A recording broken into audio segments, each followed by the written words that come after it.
2 বছর বাচ্চা, ওর মায়ের 3টা বাচ্চা, তো আর একটা ছোটো আছে, 2টা বাচ্চাকে এভাবে কোলে করে নিয়ে আসছিল এবং ভারী লাগার জন্য 2 বছরের বাচ্চাটাকে ছেড়ে দিয়েছে। আর ঠিক একটার আজান তখন মানে প্রত্যেকটা মসজিদে দিচ্ছিল।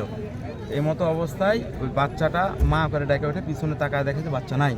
তখন যা দেখছে যে লাড়া দিয়ে ওইটা ঝাপা ছিল, ওই লাড়ার নিচে বাচ্চা। তখন লোকজনক ডাকার পর লোকজন চেষ্টা করার পর এক পর্যায়ে ফায়ার সার্ভিসকে ফোন দেয়। ওরা এসে অক্সিজেন সরবরাহ করে, তারপরে স্থানীয়ভাবে মাটি খোঁড়া এবং ট্রাক্টর দিয়ে মাটিটা টানার চেষ্টা করে। তারপরে যে একটা মাটি কাটা স্কেলমেটার আসে, ও আসে মাটি কাটতে শুরু করে। আস্তে আস্তে এইভাবে বিভিন্ন টিম চাঁপাইনবাবগঞ্জ, রাজশাহী পুলিশ, তারপর সেনাবাহিনী অনেক আসছিল। আসার পরে এই পর্যন্ত এখন আপনার ধরুন 40 ফিট মতো ডিপ করেছে, কিন্তু ওই যে পরে লেন্স টেন্স দিয়েও বাচ্চা আর কোনো পায়নি। এখন ওনারা যেটা বললেন সেটা হচ্ছে জীবিত এবং মৃত, আল্লাহ যদি জীবিত রাখে তাহলে জীবিত উদ্ধার করবে, আর যদি মারা যায় থাকে তো মৃত বাচ্চা উদ্ধার করবে, সেই প্রচেষ্টায় ওরা আছে। এবং এখন যেটা জানলাম সেটা হচ্ছে ভারী যন্ত্রপাতি আসতেছে, সেটা হচ্ছে আপনার ওই মাটিগুলো অপসারণ করার জন্য, মানে একসাথে যাতে অনেক মাটিগুলো এখান থেকে সরাতে পারে, তাহলে 3টা কিলোমিটারে কাজ করবে এবং ওই শেষ পর্যন্ত তারা খুঁড়ে যাবে, এতটুকু আমি জানি। গত কালকে বেলা 1টার সময় আমার ইউনিয়ন পরিষদে আমি বসে মিটিং করছি, এমতো অবস্থায় আমার কাছে একটা ফোন গেল।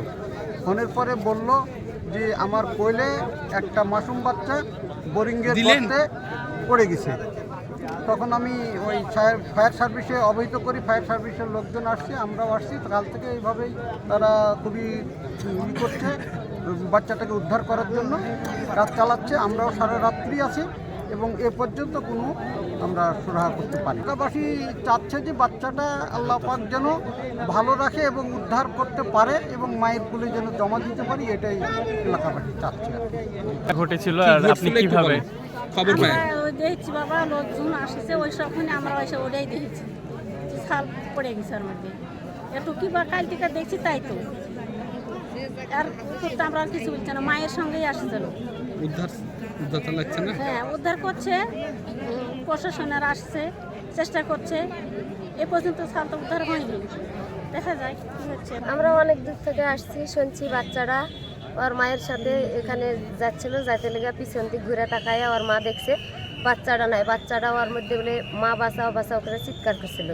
এই কথার উপর ভিত্তি করে অনেক লোকজন জুটে গেছে, ওর মধ্যে অনেক লোকজন করেছে। সেখন ছাড়ার বাচ্চারা চিৎকার শুনতে পেয়েছে, এই যে এইমাত্র তো সব প্রশাসনের লোক টোক আসা উদ্ধার করার চেষ্টা করছে, এ লাগাতে পায়নি, তো কোনো চেষ্টা তো চলছেই, কিন্তু এতটুকুই দাবি কি বাচ্চাটার যেন আরও চেষ্টা চালানো যায় এত।